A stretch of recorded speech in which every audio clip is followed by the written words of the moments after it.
Africa की भूमि पर आप सभी मित्रों के बीच उपस्थित होकर मुझे बहुत प्रसन्नता हो रही है।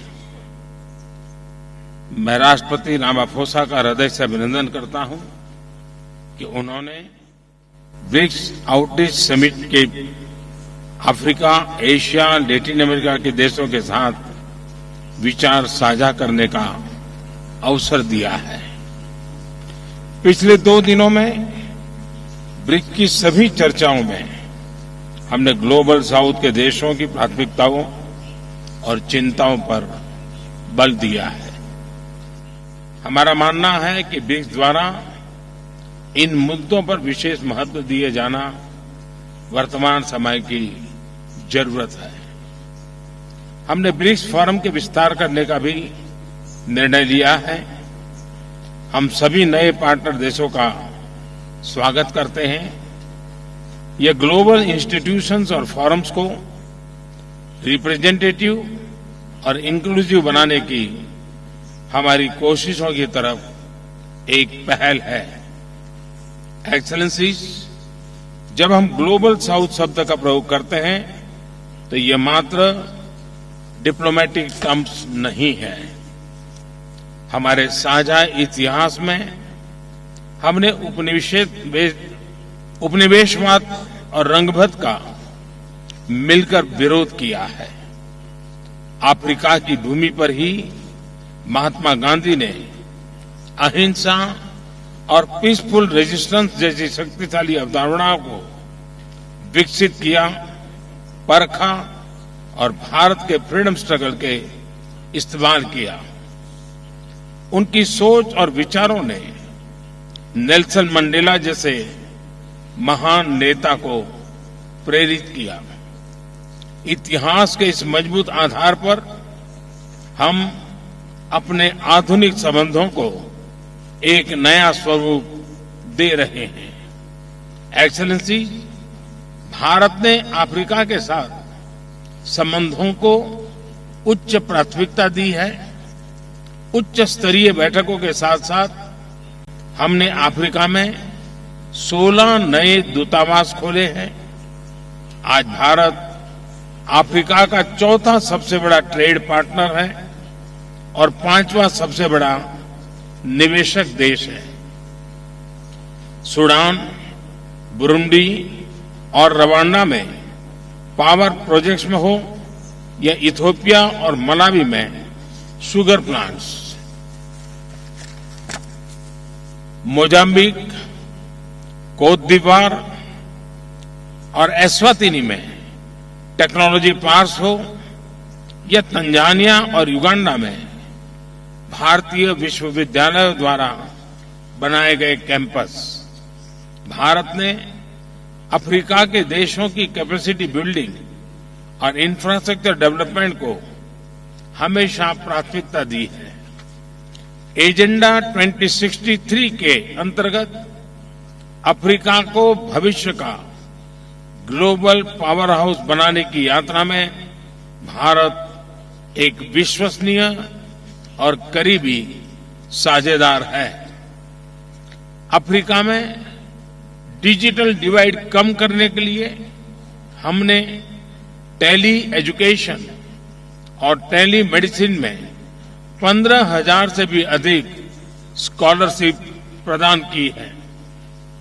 हमने नाइजीरिया, इथियोपिया और तंजानिया में डिफेंस एकेडमीज और कॉलेजेस का निर्माण किया है। Botswana, Namibia, Uganda, Lesotho, Zambia, Mauritius, Seychelles और तंजानिया में प्रशिक्षण के लिए टीम्स डिप्लॉय की है।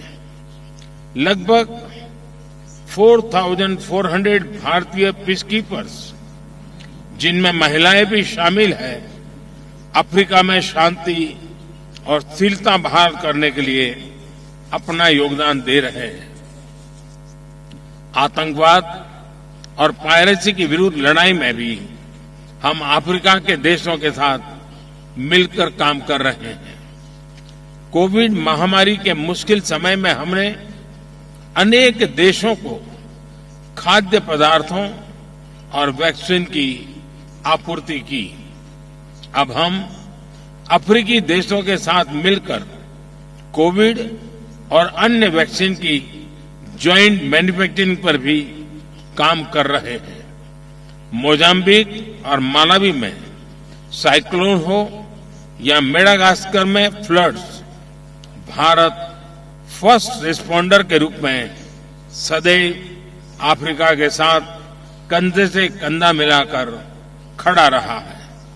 एक्सेलेंसी, लैटिन अमेरिका से लेकर सेंट्रल एशिया तक, पश्चिम एशिया से लेकर साउथ ईस्ट एशिया तक, इंडो पैसिफिक से लेकर इंडो अटलांटिक तक भारत सभी देशों को एक परिवार के रूप में देखता है। वसुधैव कुटुंबकम यानी whole world is a family हजारों वर्षों से हमारी जीवन शैली का आधार है। यह हमारी G20 अध्यक्षता का भी मूल मंत्र है।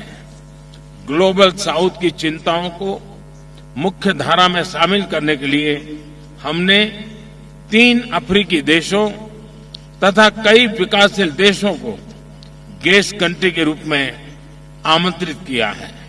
भारत ने अफ्रीकन यूनियन को G20 की स्थायी सदस्यता देने का प्रस्ताव भी रखा है। एक्सेलेंसी, मेरा मानना है कि ब्रिक्स और आज उपस्थित सभी मित्र देश मिलकर मल्टीपोलर वर्ल्ड को सशक्त करने में सहयोग कर सकते हैं। ग्लोबल इंस्टीट्यूशन को रिप्रेजेंटेटिव बनाने और रिलेवेंट बनाए रखने के लिए उनके रिफॉर्म्स को प्रगति दे सकते हैं। काउंटर टेररिज्म, पर्यावरण सुरक्षा, climate action, cyber security, food and health security, energy security, resilient supply chain के निर्माण में हमारे समान हित है। सहयोग की अपार संभावनाएं हैं। मैं आप सबको international solar alliance, one sun, one world, one grid, coalition for disaster resilient infrastructure, one earth, one health, big cat alliance, global centre for traditional medicine जैसे हमारे अंतर्राष्ट्रीय इनिशिएटिव्स में सहभागिता के लिए आमंत्रित करता हूं।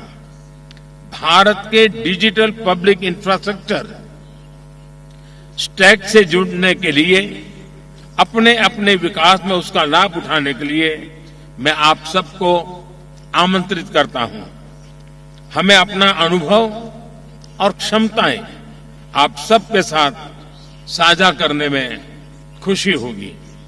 मुझे विश्वास है कि हमारे साझा प्रयासों से हमें सभी चुनौतियों का मिलकर सामना करने के लिए एक नया आत्मविश्वास मिलेगा।